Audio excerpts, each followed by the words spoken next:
Hashtag Transformation Tuesday. Every week, people share their inspiring stories of personal improvement on Facebook, Instagram, and Twitter. And this week, we're focusing on Pedro Gomez. We found his transformation story on Facebook. And listen to this. Pedro has lost 231 pounds in a little over 3 years. And here's another impressive fact. Pedro has kept that weight off for a whole 6 years. Please welcome Pedro, who is joining us via Skype now.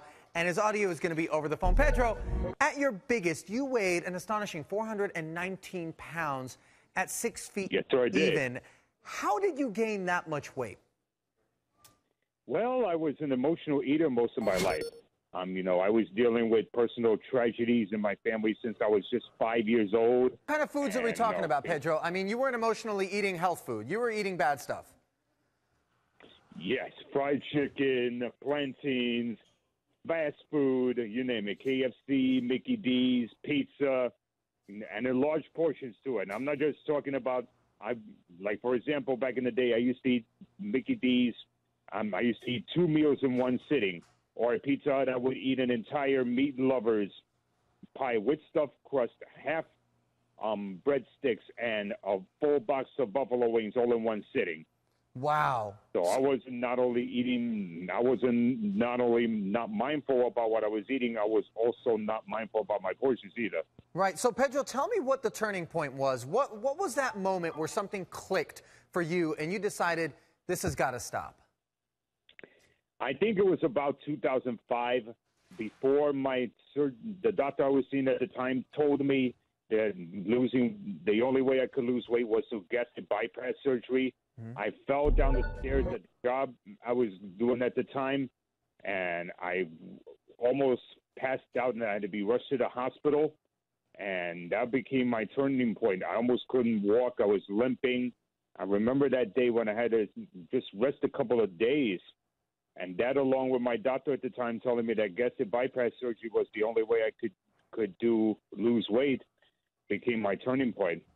But on January 21st, 2006, one day after my 34th birthday, I was 34, and I was like being 419 pounds. I didn't know much longer I was going to live at this weight and dealing with all these issues with my body.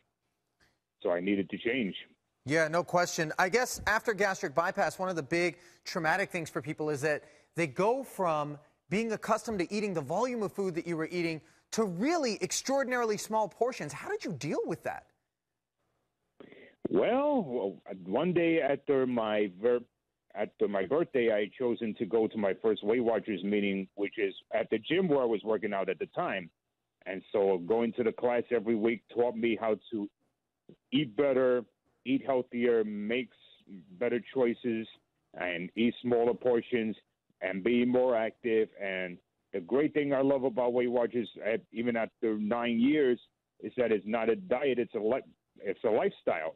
And this program has taught me how to eat better and do all the things that I know today. And I still love to eat pizza, and I still love to eat burgers and fries, but on the moderation. In other words, more like a kid-size serving. Right. So in the same way in which extremism was a problem when you were gaining all the weight, you recognize that it's not necessarily the solution to be extreme in the other direction. It's about just having some discipline. I want to get to your Facebook page. This is how we came across your story. And I want to ask you how that aided you in your ability to stay committed for a full 6 years of keeping this weight off, which I know is really difficult to do. What is some of the inspiration and the messages you're getting and the support you're getting through this page?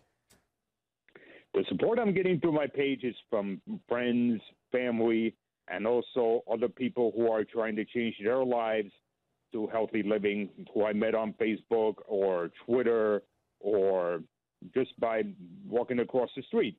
And the reason for my Pedro Transform page is for a blog that I do for WeightWatchers.com, which is based on the same name. I talk about my journey, I talk about maintenance and the ups and downs of it. And much for me, why maintenance can be a struggle from time to time is because life is going to happen.